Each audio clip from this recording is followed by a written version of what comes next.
اللہ تبارک و تعالیٰ کی نافرمانی کرنے والے فاسقوں اور فاجروں کے مقابلے میں بہت زیادہ بلند و بالا ہے۔ صلح اعلیٰ ہیں لیکن وہ شہید کی عظمت کا مقابلہ نہیں کر سکتے جس نے اپنے لہو کے قطرات کو اپنے وجود کے اندر تیرنے اور دوڑنے والے لہو کو مالک کائنات کے راستے کے اندر بکھیر دیا ہو۔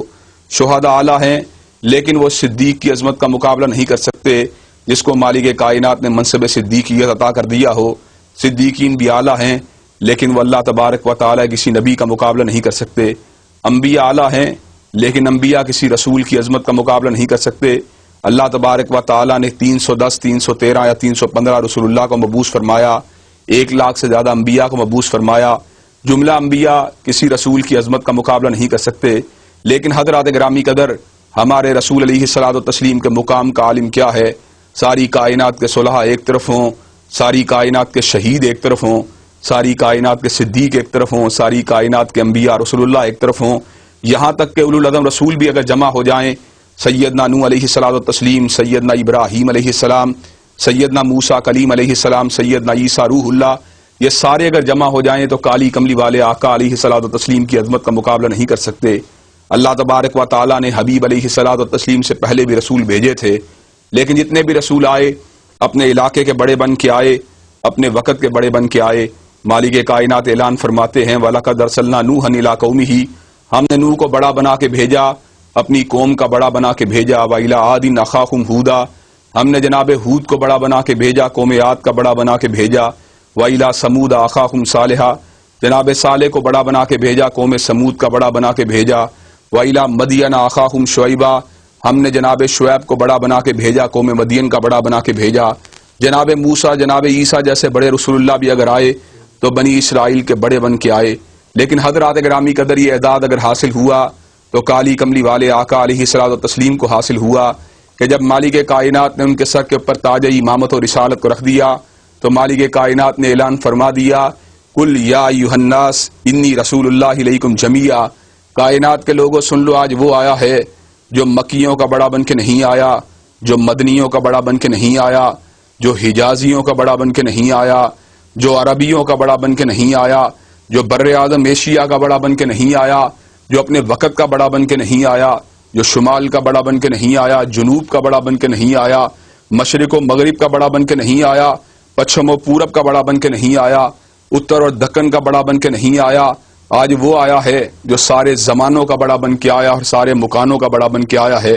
عالم موجودات میں کوئی ہستی بھی حضرت رسول اللہ صلی اللہ علیہ وسلم کے مقام، آپ کے منصب، آپ کی رفت اور آپ کی شان کا مقابلہ نہیں کر سکتی۔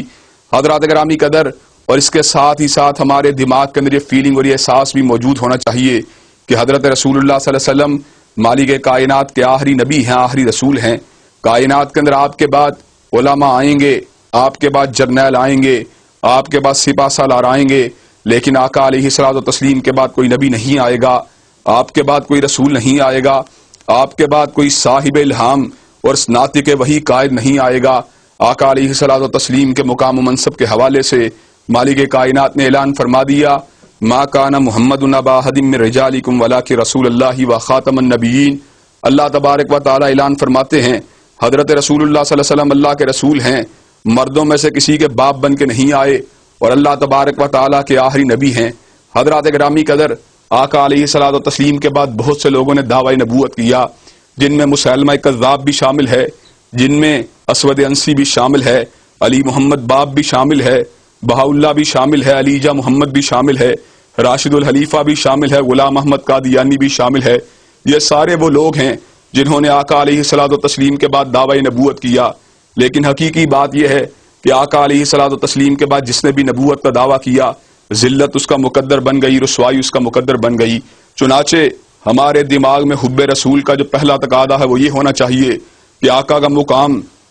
آپ کا رتبہ، آپ کی رفت، آپ کی شان جمیع کائنات سے اعلیٰ ہے، اور اس کا دوسرا سیگمنٹ یہ ہے کہ حضرت رسول اللہ صلی اللہ علیہ وسلم کے بعد کوئی رسول نہیں آئے گا، آپ کے بعد کوئی نبی نہیں آئے گا، اور اسی بات کا دوسرا پہلو یہ ہے کہ آپ کے بعد باپ آئیں گے لیکن فاطمہ کے بابا جیسا کوئی نہیں آئے گا، آپ کے بعد بھیا آئیں گے لیکن شیما کے بھیا جیسا کوئی نہیں آئے گا، آپ کے بعد تاجر آئیں گے لیکن بحرین کا حدینہ دار کبھی نہیں آئے گا، آپ کے بعد سپہ سالار آئیں گے لیکن حنین و حندق کا سپہ سالار کبھی نہیں آئے گا، آپ کے بعد فاتح آئیں گے لیکن فاتح مکہ کبھی نہیں آئے گا، آپ کے بعد سیاسی قائد آئیں گے لیکن کائنات کا امام کبھی نہیں آئے گا۔ حضرات گرامی قدر، حب رسول علیہ الصلوۃ والتسلیم کا دوسرا پہلو جس کا تعلق ہمارے دل کی کیفیت کے ساتھ ہے کہ ہمارا دل جو گوشت پوش کا ایک پتلا ہے، اس کے اندر محبت کی ایک سکت موجود ہے، محبت کی ایک استعداد موجود ہے، محبت کی ایک صلاحیت موجود ہے، اس کے اندر طرح طرح کے جذبات ابھرتے ہیں۔ تو ہمارے دل کے اندر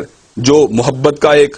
پوٹینشل موجود ہے، اس کا تقاضا یہ ہے کہ حضرت رسول اللہ صلی اللہ علیہ وسلم کو اس پوٹینشل میں سے سب سے بڑا حصہ ملنا چاہیے، اور ہمارے دل کے اندر آپ کی والہانہ محبت اتنی شدید ہونی چاہیے کہ آقا علیہ الصلوۃ والتسلیم آپ کی محبت، آپ کی حرمت، آپ کی تعظیم کو پوری کی پوری کائنات کے مقابلے میں ہمیں پریفر کرنا چاہیے۔ البدر علينا من ثنيات الوداع